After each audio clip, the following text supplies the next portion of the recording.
Best family programme के साथ हम आज लॉयल्स फैमिली के साथ हैं। दुआएं कर रहे थे और मैं उनको बता रहा था कि हमारे जो पूरी टीम को मुबारकबाद देते हैं कि उनकी नशरियात 24 घंटे के लिए हम देख सकते हैं।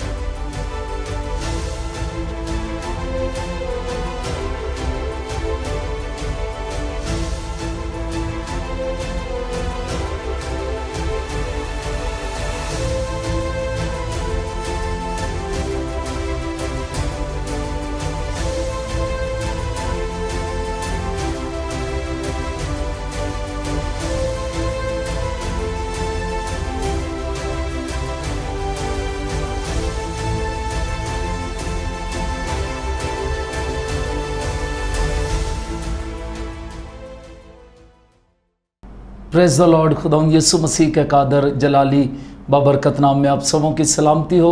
खुदावंद का शुक्र करते हैं कि आज बाबरकत घराना प्रोग्राम में हम एक और नए कपल के साथ खुदावंद के खादम और खादमा के साथ आपके साथ मौजूद हैं। और मैं आपको बताना चाहता हूं कि खुदावंद रोज़ बरोज़ इस प्रोग्राम के वसीले ख़ानदानों को बरकत दे रहा है और लोग कॉल्स करके बताते हैं किस तरह से उन्होंने इस प्रोग्राम के वसीले सीखा और उनकी ज़िंदगियों ने बरकत पाई। मेरा ईमान है जब आप बरकत पा रहे हैं तो ज़रूर हमें कॉल करके बताएं और इस प्रोग्राम को आप कितना पसंद कर रहे हैं ये भी बताएं कॉल करके, और ये भी बताएं कि इसको किस तरह हम और मज़ीद बेहतर कर सकते हैं। खुदावंद आपको बरकत दें। तो आइए आज हम इस प्रोग्राम का मरकज़ी हवाला देखेंगे और फिर हम मेहमानों से उनका तारफ़ सुनेंगे। तो इस प्रोग्राम का मरकज़ी हवाला जो है बाबरकत घराने का 2 शमूएल 7वां बाब उसकी 28वीं और 29वीं आयत मुक़द्दसा में यूँ लिखा है, और ऐ मालिक खुदावंद तू खुदा है और तेरी बातें सच्ची हैं और तूने अपने बंदे से इस नेकी का वादा किया है। सो अब अपने बंदे के घराने को बरकत देना मंजूर कर ताकि वो सदा तेरे रूबरू पायदार रहे कि तू ही ने मालिक खुदावंद ये कहा है, और तेरी ही बरकत से तेरे बंदे का घराना सदा मुबारक रहे। खुदावंद के पाक कलाम के पढ़े और सुने जाने पर खुदावंद की बरकत आए। आमीन। सो शुक्रगुजार हैं। आज हम अपने मेहमानों से उनका तारफ़ सुनेंगे। जी पास साहब, आपको वेलकम कहते हैं जोशुआ टीवी में एक इस प्रोग्राम में। जी फर्स्ट आप आल पास्टर साहब, मैं आपका शुक्रगुजार हूँ और उसके बाद जोशुआ चैनल का शुक्रगुजार हूँ कि जिन्होंने इस जगह पर हमें बुलाया ताकि हम खुदा के कलाम के बारे में कुछ बता सकें और सीख भी सकें। और एक दफ़ा UCCI की मीटिंग हुई और वहाँ पर पास्टर साहब आप लोगों ने ये कहा था कि ये जो चैनल है ये सबका चैनल है। आमीन। और ये फैमिली चैनल है। आमीन। और इसमें आप किसी भी वक्त आ सकते हैं। आमीन। तो जब उस जगह पर मैंने ये सुना तो फिर हमने सोचा कि ज़रूरी है कि हम फैमिली चैनल में जाएं और वहाँ जाकर अपना इंटरव्यू दें कि ये कैसा चल रहा है, इसका विज़िट भी किया जाए। तो इसलिए आज हम इस जगह पर आए हैं। और तकरीबन मुझे पास्टर की खिदमत करते हुए 4 से 5 साल हुए हैं। इससे पहले मैं एवेंजलिस्ट की खिदमत कर रहा था, लेकिन खुदा का शुक्रगुजार हूँ कि खुदा मुझे अपने जलाल के लिए इस्तेमाल कर रहा है। और हमारा चर्च जो है वो जेसल कॉलोनी इस्लामाबाद में है और हमारे चर्च का नाम ग्रेस अनॉइंटिंग चर्च है और हम उसमें खिदमत कर रहे हैं। आमीन। बहुत शुक्रिया। जी सिस्टर जी, आप अपने तारफ़ को पेश करेंगे। मेरा नाम समीना खालिद है और मैं पास्टर साहब के साथ मिलकर खिदमत कर रही हूँ लेडीज़ फेलोशिप में। और शादी से पहले भी मैं खिदमत में थी। हमारी शादी को तकरीबन 10 साल हो चुके हैं। तो इससे पहले भी मैं लेडीज़ फेलोशिप को रन कर रही थी, अपने जो चर्च था शादी से पहले का, और उसके बाद अभी भी मैं लेडीज़ फेलोशिप ही में जो ना वो आगे चल। तो आपके कितने बच्चे हैं? हमारे 2 बच्चे हैं। आमीन। खुदा बरकत दें आपको। तो अगला मेरा सवाल जो है वो ये पास साहब आपसे है कि आपने कैसे यीशु मसीह को कबूल किया? क्या आप अपनी गवाही शेयर करेंगे नाजरीन के साथ? मैं एक गाँव का रहने वाला हूँ और वहाँ पर खुदा ने मुझे बुलाया और खुदा ने मुझे आवाज़ दी। और मैं तो पहले आवाज़ को सुनकर बड़ा हैरान हुआ, क्योंकि जब इंसान की ज़िंदगी घनौनी ज़िंदगी हो तो फिर भी खुदा उसके साथ कलाम करे तो वो खुदा की आवाज़ को सुनकर हैरान हो जाता है कि ये कैसी आवाज़ है। मेरी तो ज़िंदगी इस काबिल नहीं है, लेकिन फिर भी खुदा मुझसे इतना प्यार करता है। और खुदा ने मुझे आवाज़ देकर बुलाया कि बेटा जहाँ पर तू जा रहा है और जो तेरा रास्ता है ये नहीं है, अपनी राहों को बदल और मेरी राहों पर आ और मैं तुझे बरकत दूंगा, सरफराजी बख्शूँगा। लेकिन मैंने तो ये कभी सोचा भी ना था कि मैं एज ए पास्टर की खिदमत करूँगा, लेकिन ये खुदा का बहुत बड़ा फ़ज़ल है कि खुदा ने मुझे बुलाया और आज मैं पास्टर की खिदमत कर रहा हूँ। आमीन। तो फिर कैसे क्या वाक़या पेश आया जब आपने तौबा की, बपतिस्मा लिया? वाक़या ऐसा था कि बस बुरे दोस्तों में बैठना, उनके साथ इधर उधर जाना, लेकिन खुदा ने मुझे कहा कि ये तेरा रास्ता नहीं, तो मेरी राह पर आ। तो फिर उसके बाद मैंने अपने गुनाहों का इकरार किया, तौबा की, बपतिस्मा लिया, पाक रूह का बपतिस्मा हुआ और उसके बाद खुदा ने मेरे साथ कलाम करना शुरू किया। फिर खुदा ने मुझे आवाज़ दी और खुदा ने कहा कि इब्ने आदम खोए हुए को ढूंढने और नजात देने आया है, ये मैं तेरे साथ कलाम कर रहा हूँ और तेरा ये काम है कि जो मेरी राह से भटक चुके हैं उनको मेरे करीब लेकर आना है। और उस वक्त मैंने फिर अपने सारे काम छोड़े, फिर खुदा की राह पर चला और फिर खुदा ने कहा कि मैं दुनिया के आखिर तक हमेशा तेरे साथ रहूँगा। और इस बात को मैंने जानने के लिए खुदावंद से कहा कि खुदावंद अगर तू वाकई ही मेरे साथ है, तो हमारे गांव का एक चर्च था जो टूटा हुआ था, उसकी चारदीवारी भी नहीं थी, अगर थी तो ना होने के बराबर थी। तो मैंने खुदावंद से कहा कि खुदावंद अगर तू वाकई ही मेरे साथ ये बोला है और तूने मेरे साथ कलाम किया है कि मैं दुनिया के आखिर तक हमेशा तेरे साथ रहूँगा, तो फिर खुदावंद ये चर्च की हालत बदल जाए ताकि मैं भी जान सकूँ कि हकीकत में ये खुदा का कलाम है और वो मेरे साथ है। तो उसके बाद खुदावंद ने मुझे कहा कि तू परेशान ना हो, हर ख़ानदान से ये कह कि हर हफ्ते 1 रुपया वो दिया करें। तो मैंने खुदावंद से कहा खुदावंद ये तो कुछ भी नहीं है, ना होने के बराबर है। लेकिन खुदा ने मुझे कहा कि बेटा ये इंसान का कलाम नहीं है बल्कि ये मेरा कलाम है और मैं इसको करूँगा। और जब वहाँ के पास्टर साहब के साथ और एल्डर साहब के साथ बात की तो वो इस बात पर एग्री हो गए। तो तकरीबन खुदा ने ये कहा कि 6 माह तक 1 रुपया भी खर्च नहीं करना, 6 माह के बाद फिर मैं आपको बताऊंगा कि क्या करना है। जब थोड़े से पैसे जमा हो गए तो खुदा ने कहा कि अब ये चर्च का जो काम है ये अंदर से नहीं बल्कि बाहर से शुरू करना है, ताकि लोगों को पता चले कि ये कुछ काम कर रहे हैं। और उसके बाद वहाँ पर लोगों ने हमें रुपया पैसा देना शुरू किया। तो तकरीबन 1.5 साल के बाद वो चर्च मुकम्मल हो गया। तो खुदा ने मुझे कहा कि देख, मैंने कहा था कि मैं तेरे साथ रहूँगा, अब ये चर्च को तू देख सकता है कि ये मुकम्मल हो गया है, चारदीवारी मुकम्मल हो गई है, सहन गहरा था वो भी सारा बेहतर हो गया है। तो अब क्या तू मेरे कलाम पर यकीन करता है? मैंने कहा हाँ खुदावंद मैं तेरे कलाम पर यकीन करता हूँ, क्योंकि खुदा ने ये काम किया और खुदा ने साबित किया, क्योंकि खुदा जो कुछ कहता है वो उसको पूरा करता है। हम इंसान होते हुए जो कुछ कहते हैं उसको भूल जाते हैं, लेकिन खुदा जो कुछ कहता है वो नहीं भूलता बल्कि उसको याद रखता है। तो खुदा ने उसी तरह उसको याद रखा, तो खुदा ने इस काम को मुकम्मल किया। आमीन आमीन। तो खुदा ने इस तरह आपसे बात की और आपने अपनी ज़िंदगी यीशु मसीह को दे दी। आमीन। तो सिस्टर जी आपने कैसे अपनी ज़िंदगी यीशु मसीह को दी, आप अपनी गवाही बताएंगी? पास्टर साहब 1994 में एक कन्वेंशन हुई थी जो कि पास्टर यूसुफ गुलाम ने अरेंज उसका किया, इंग्लैंड से वो टीम आई थी। और उसके दौरान जो है खुदावंद ने मेरे साथ कलाम किया, फिर मुझे खुदावंद के कलाम की पहचान हुई। तो फिर मैं आगे फिर जो स्टेप था वो खुदावंद को कबूल किया, अपने गुनाहों का इतराफ़ किया और खुदावंद की राह पर हुई। लेकिन उससे पहले ये था कि मैं जिस घराने से ताल्लुक़ रखती हूँ वो इस तरह से रखा, हमारी वालदा जो थी वो एक खुदातरस और खुदाप्रस्त औरत थी। वो बचपन ही से हमें लेकर चर्च जाती थी और बचपन ही से उन्होंने हमारी तरबियत में ये रंगा हुआ था।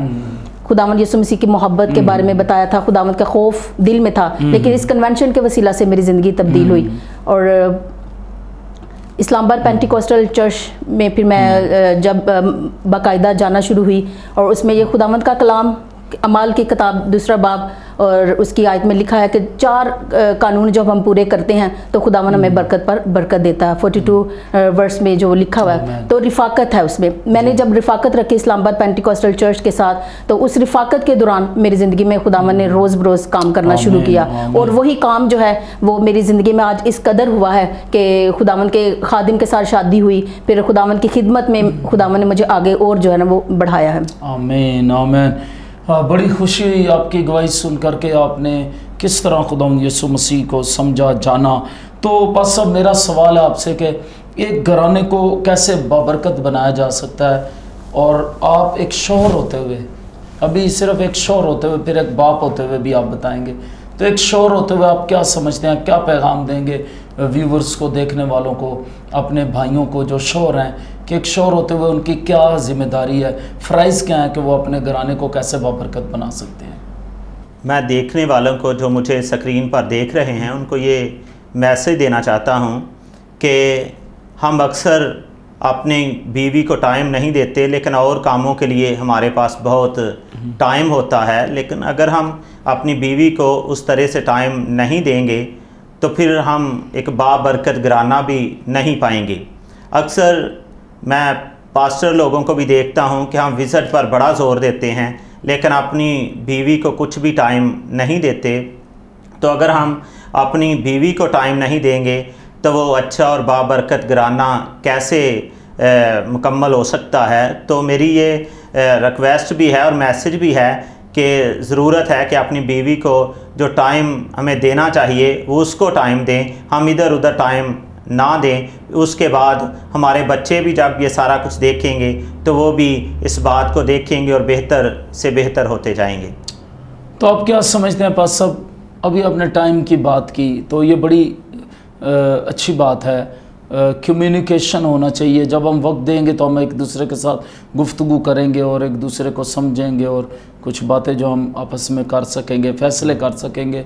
मुझे यहाँ पर एक बात याद आ गई, मैंने पहले भी किसी प्रोग्राम में कही कि एक पास्टर साहब बाहर बहुत विज़िट करते थे, और एक दिन उनकी मिसेज़ ने कहा कि पादरी साहब, हम भी आपको दाइया की देते हैं, हदिया भी दे दिया करेंगे, बराए मेहरबानी हमें भी आप विज़िट कर लिया करें। तो ये बड़ा प्रॉब्लम है कि बहुत तक बाज़-औक़ात खादम अपने घरों को नहीं देखते, अपने बच्चों को लेकर नहीं बैठते, दुआ नहीं करते, और वो बाहर विज़िट करते रहते हैं। तो ये आपने बड़ी अच्छी बात की, लेकिन मेरा अगला सवाल आपसे ये है कि आप क्या समझते हैं एक शौहर के क्या फ़राइज़ हैं कि एक शौहर होते हुए कि वो एक घराने को बाबरकत बना सके?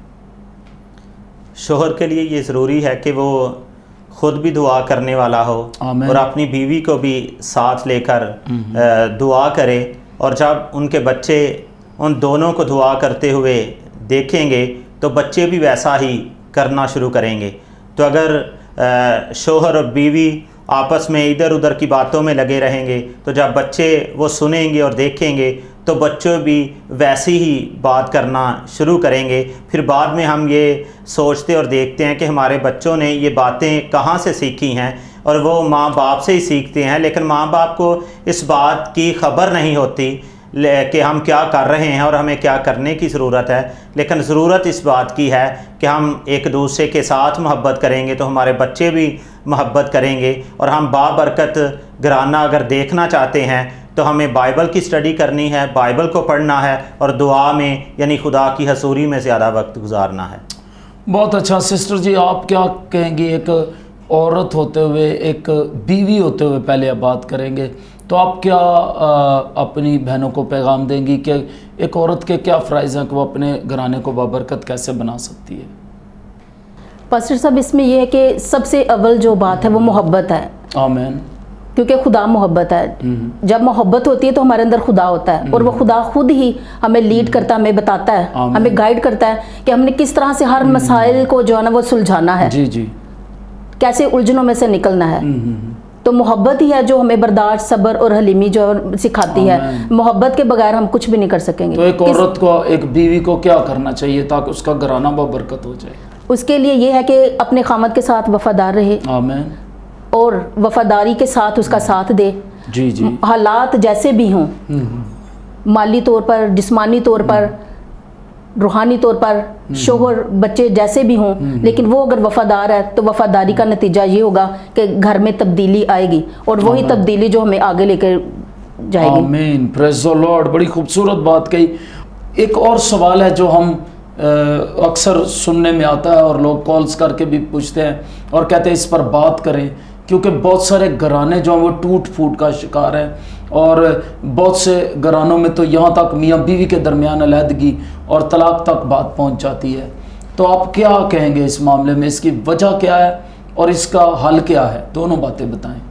वजह तो इसकी बहुत ज़्यादा है, लेकिन हम एक ही वजह पर आज इस जगह पर गौर करेंगे कि एक तो वजह ये भी हो सकती है और हकीकत में है भी कि जब शोहर घर आता है तो घर भी आकर वो अगर मोबाइल पर ही लगा रहेगा और अगर बीवी चाहेगी कि मुझे टाइम दिया जाए लेकिन वो मोबाइल को ही टाइम देगा, तो फिर बीवी इस बात पर सोचना शुरू करेगी कि मैं चाह रही हूँ कि ये मुझे टाइम दे, लेकिन ये मुझे टाइम क्यों नहीं दे रहा, ये तो मुझसे ज़्यादा मोबाइल से मोहब्बत कर रहा है।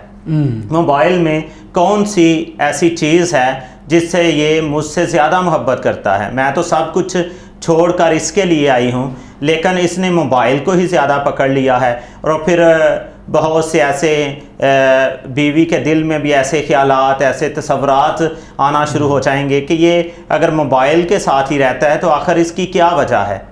तो इस वजह से भी बीवी फिर सोचने पर मजबूर हो जाती है कि अगर मेरा शोहर ऐसे ही लगा रहेगा, मुझे टाइम ही नहीं देता, तो हो सकता है कि कोई और है जिसको ये ज़्यादा टाइम दे रहा है। और मेरे यहाँ ये मैसेज है नौजवानों से और शादीशुदा जोड़ों से कि वो मोबाइल की बजाय ज़्यादा अपनी बीवी को टाइम दें, ताकि बीवी कुछ ऐसा सोच ही ना सके कि मुझे शोहर क्यों नहीं टाइम दे रहा। और जब शोहर टाइम नहीं देगा तो फिर बीवी कुछ और सोचना शुरू करेगी और लोगों से भी बातें करेगी कि मेरा शोहर तो मुझे टाइम ही नहीं देता। लेकिन बीवी के लिए मैं ये मैसेज देना चाहूँगा कि वो बजाय कि इधर उधर बातें करे, वो अपने शोहर के लिए दुआ करना शुरू करे, क्योंकि दुआ जो है वो हालात को बदल देती है।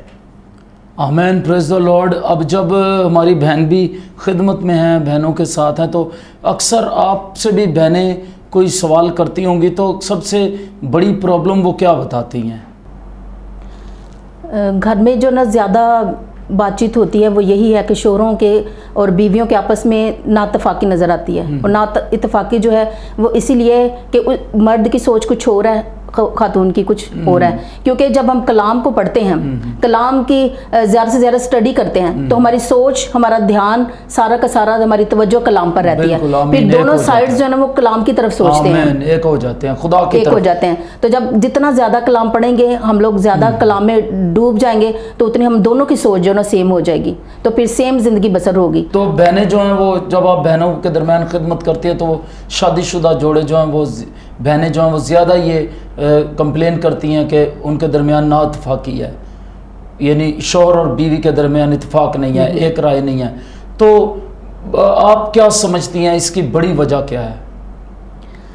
वही जो हम लोग बात कर रहे हैं कि शोहर और बीवी एक दूसरे को ज़्यादा टाइम नहीं दे पाते, और ज़्यादा टाइम देने पे हम लोग फोकस कर रहे हैं। टाइम ज़्यादा, अगर शोहर बहुत बिजी है, बाहर जाता है, कमाता है, लाता है, तो बीवी अकेली घर में होती है। वो ये नहीं चाहती है कि उसके साथ ही वो बैठा रहे, उसके बारे में पूछना कि उसका हाल क्या है, किन हालात से गुजरे, उसका दिन कैसा गुजरा है, उसने दुआ की है नहीं की है, उसको किसी प्रॉब्लम का सामना नहीं हुआ या नहीं हुआ। ये चीज़ें हैं जो वक्त है।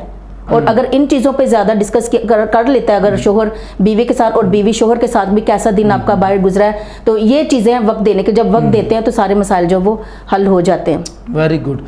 तो आप ने नाज़रीन सुना कि किस तरह से अगर शोहर बाहर जाता है तो जब वो आए उसे कम से कम ये पूछ लेना चाहिए अपनी बीवी से कि आपका वक्त कैसे गुजरा था और आज कैसे रहा, क्या क्या हुआ। तो इससे से खुशी होती है और फिर कुछ राय भी ले लेनी चाहिए और आपस में अगर आपके दिल में कोई बात है वो कर लेनी चाहिए।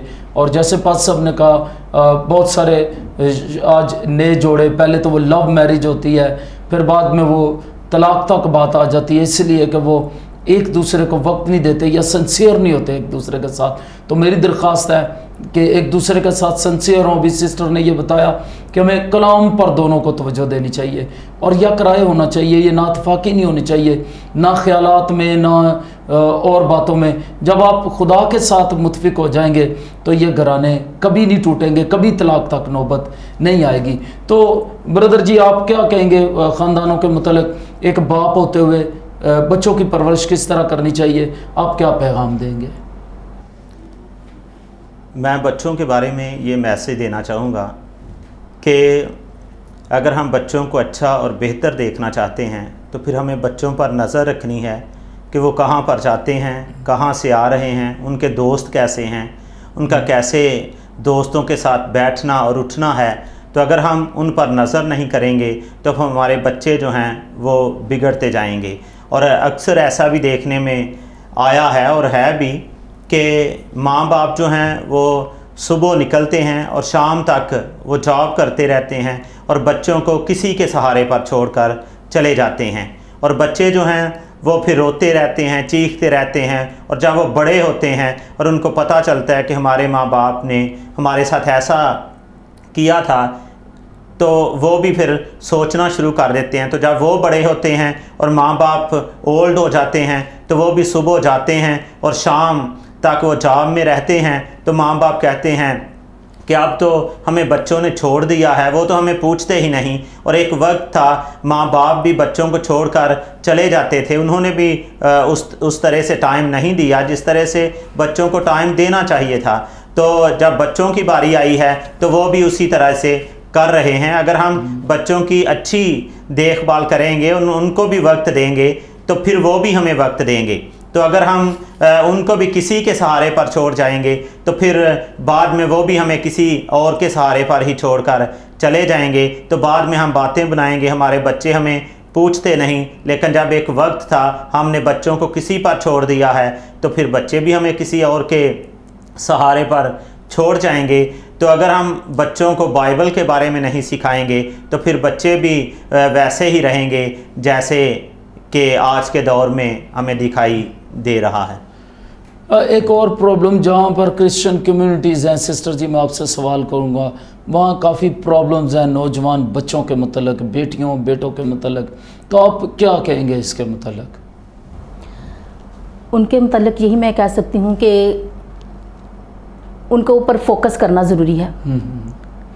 इसलिए फोकस करना ज़रूरी है कि उनको टाइम ही नहीं मिला, उनको माँ बाप की तवज्जो नहीं मिली, जिसकी वजह से वो इस तरह से बिगड़ चुके हैं। लेकिन अब उनके अंदर एक्टिविटीज़ पैदा करने की ज़रूरत है, उनके सामने कुछ लाने की ज़रूरत है कि वो बिज़ी हों। और बिज़ी होने का ये कि चर्चिज़ के साथ उनको ज़्यादा जो है ना कम्युनिकेशन करने की ज़रूरत है कि, और चर्चिज़ को उनके साथ ज़्यादा कम्युनिकेशन करने की ज़रूरत है ताकि वो इस साइड पे आ सके। उनका जो माजी गुजर चुका है, उनके अंदर पेरेंट्स ने अवेयरनेस किसी चीज़ की पैदा नहीं की है, लेकिन अब वक्त है कि अवेयरनेस का दौर है। और जिस तरह से खुदावंद का कलाम पूरा हो रहा है कि खुदावंद के कलाम की खुशखबरी हर किनारे तक, दुनिया के किनारे तक जो है वो पहुंचेगी। तो मुख्तलिफ चैनल्स के वसीला से, मीडिया के वसीला से खुदावंद का कलाम पूरा हो रहा है। याद यहोवा दी सब करनगे कंडे सारी दुनिया दे। तो ये है कि दुनिया के कंडे कंडे तक, दुनिया के किनारे किनारे तक खुदावंद के कलाम की खुशखबरी फैल रही है। तो अब अगर उनके पेरेंट्स ने उनको किसी वजह से इग्नोर किया है तो अब ज़रूरत है कि चर्चिज़ उनको टाइम दें और मीडिया के ज़रिए कलाम जो सुनाया जा रहा है, कलाम की खुशखबरी फैलाई जा रही है, उसके वसीला से नौजवानों को इस साइड पे लाया जाए और उनके अंदर खुदावंद के कलाम का बीज जो है वो बोया जाए। और मैं खुदावंद की शुक्रगुजार हूँ कि खुदावंद ने वो वक्त जो ना हमें देखना नसीब किया कि जहाँ पर थोड़े से वक्त में पूरी दुनिया जो खुदावंद के कलाम की खुशखबरी जो वो सुन रही है और देख भी रही है। और जोशुआ टीवी की मैं इस वक्त शुक्रगुजार हूँ कि जोशुआ टीवी ने हमें मौका बख्शा कि खुदावंद के कलाम की इस बात को हम दूसरों तक पहुँचा सकें कि अगर पेरेंट्स ने इग्नोर कर दिया किसी ना किसी वजह से, अपनी मसरूफियत या अपनी नाअहली या अपनी सादगी के वसीला से, तो अब जो है चैनल्स जो हैं वो इनको इस तरफ लेके आएँ ताकि उनके अंदर से जो कॉलोनीज के अंदर, क्रिश्चियन कम्युनिटी के अंदर जो अभी तक जो है वो महरूमी पैदा हो गई है और बहुत पीछे रह गए हैं, वो खत्म हो सके, महरूमियाँ खत्म हो जाए। Praise the Lord. नाज़रीन, बड़ी खूबसूरत बातें इस कपल ने की और ये बड़ी ज़रूरी हैं और हमारा मकसद भी यही है कि जोशुआ टीवी के वसीले हम इस तरह एजुकेट कर सकें अपनी कौम को, नौजवानों को, बेटों को, बेटियों को और ख़ानदानों को, कि वो यीशु मसीह के करीब आएँ और जो पहले गलत हो चुका या मिस्टेक्स हो गई हैं उनको भूल कर, छोड़ कर अब यीशु मसीह की तरफ रुजू करें, ताकि घराने सरफराजी पाएँ, महरूमियाँ जाती रहें और खुदा यीशु मसीह घरानों को बरकत दे। तो शुक्रगुजार आज हम इस कपल के लिए भी और इनकी खूबसूरत गवाहियों और ख़ूबसूरत बातों के लिए। आइए जितने बीमार हैं उनके लिए दुआ करेंगे, और मैं चाहता हूं जितने बीमार अपने सर पर अपना हाथ रख लें और यकीनन ईमान रखें कि आप शिफा पाएंगे।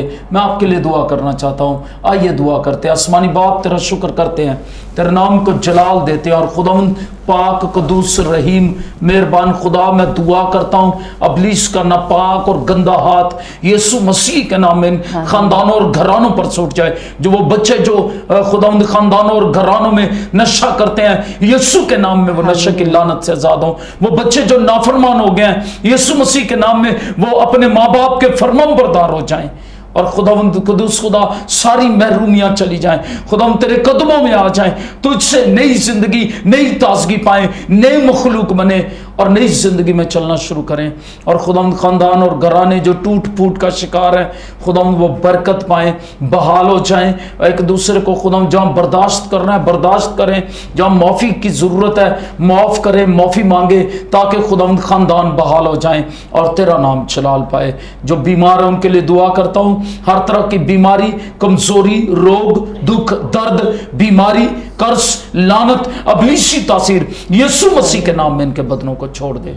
और अभी जितने बीमार हैं और इस दुआ में शरीक हैं, यीशु मसीह के नाम में तारीकी की कुव्वतों से आजाद हो, बीमारी से आजाद हो जाएं, दर्द से आजाद हो, शिफा पाएं, बरकत पाएं, बहाली पाएं, और यीशु मसीह का नाम इनकी जिंदगी में जलाल पाए। और खुदा जब शिफा पा जाएं, अभी इसी वक्त इनके लिए शिफा चाहता हूं, और खुदा जब ये शिफा पाएं आकर रावलपिंडी में जोशुआ टीवी पर गवाही दें और तेरा नाम चलाल पाए। यीशु मसीह के नाम से मांगते और पा लेते हैं, आमीन आमीन आमीन आमीन। खुदा यीशु आपको बरकत दे। इसी तरह आपके जोशुआ टीवी को पसंद करने का शुक्रिया। इसी तरह खुदा यीशु मसीह में बढ़ते रहें और खुदावंद की आमद के लिए तैयार होते जाएं। और जोशुआ टीवी का ये मकसद है कि घराने बरकत पाएँ, एजुकेट हों, और ये बाबरकत घराना प्रोग्राम के वसीले से हमारे घराने ज़िंदगियां बरकत पाएँ और ज़्यादा। खुदावंद आपको बरकत दे। अपनी दुआओं में जोशुआ टीवी को याद रखें, इसके सारे इंतज़ामात को याद रखें, और जबकि आप जानते हैं कि बड़े फंड की ज़रूरत होती है इस चैनल को चलाने के लिए, तो अपनी दुआओं में याद रखें इस बात को। और जितना भी खुदावंद आपको तौफीक देता है, अपने हदियों और दयाकियों से खिदमत करें। हमारा इजी पैसा नंबर दिया गया है, उस पर आप अपने हदिया और दयाकियाँ भेज सकते हैं। खुदावंद आपको बड़ी बरकत दे। God bless you. खुदावंद आपके साथ हो। आमीन आमीन।